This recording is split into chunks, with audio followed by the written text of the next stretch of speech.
Eagles here, especially when they built up that 12-0 lead. They want to keep that lead as long as possible, not give up any easy points here. Yeah, and that's the thing. We can't count out Deposit-Hancock. They've always been strong on the run.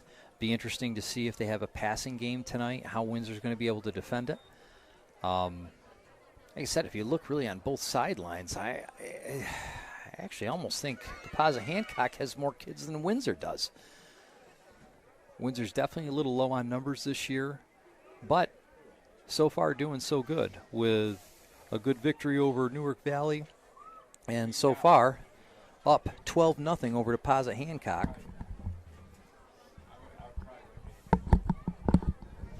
With 10-10 left in the quarter. So Deposit-Hancock setting up quarterback tonight for the Eagles, Tyler Santamaria.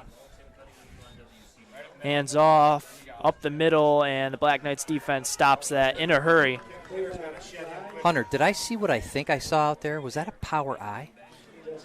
Might have been, I believe so. Power eye for all you listeners out there. Remember the days. So about 2 yards on that carry there for second down and 8 here for the Eagles. Well, in typical Hancock fashion, now Deposit-Hancock always used to run just good, hard, right up the middle football. No difference now running the power eye. Santamaria under center, keeps the ball, rolls the to the outside, options out, and the tackle made there. Have to get the number on that. That was Nate Beagle there on the carry.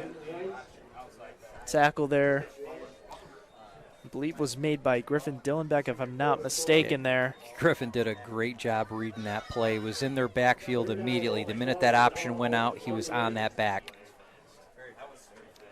Key for those backs, and make sure to put that stiff arm out. Back had what I thought was a chance to get away from Dillenbeck, but just didn't utilize the stiff arm to try to push Dillenbeck off him. So 3rd and 13 here for the Eagles' first drive on offense.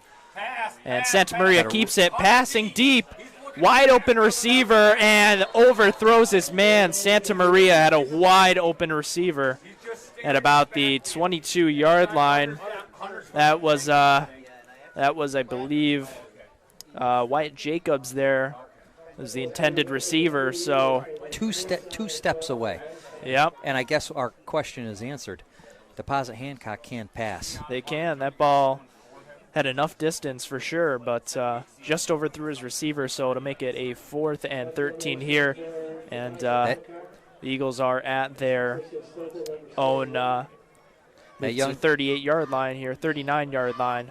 That young man from Deposit-Hancock is going to watch that film and be heartbroken because the Windsor defender tripped, and it was all him and the ball, and he just couldn't pull it in. And the punt here for Deposit-Hancock by Kristen Sokol, and the return by the Black Knights past the 50 at about the Deposit-Hancock 48-yard line. Didn't get a number on the returner there. I think it was 10, Dave Flora. Dave Flora on the return there. However, I could be wrong. My old eyes are not as good as they used to. It could have been a 16, could have been a 10. And the Black Knights, if that was Flora, made it all the way to the 47-yard line there. Not the 48, so one more yard there for the Black Knights. Getting set for their 3rd series of the game on offense here, leading this game 12-0. With 8:28 left in the first quarter. Okay, great. Reed keeps it, looking to throw deep once again to a receiver, and well defended there. Intended receiver was Hunter Plattner there, but had the defender plastered all over him. In fact, had 2 in that area, so good defense there by the Eagles.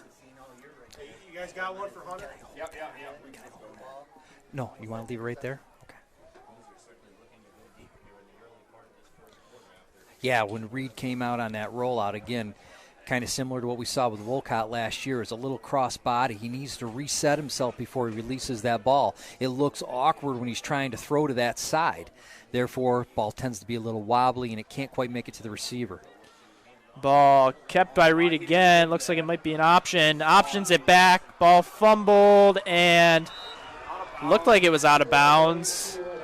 Boy, that was close. Out of bounds. Reed goes for the option. Yeah, very close there. Could have been a disaster for the Black Knights. I mean, the parity looked like it was there with the back. Yep. But for some reason, that ball just didn't get to the back. Yep, just didn't make it. And that ball, luckily for the Black Knights, bounced out of fair territory before an Eagle could come up on it. And an Eagle actually did come up on it, but just after it hit out of bounds. So some good luck there from the Black Knights. However, they're facing a 3rd and 10 here. And mistakes like that are momentum changers in these type of games. Reed rolling out to the right this time.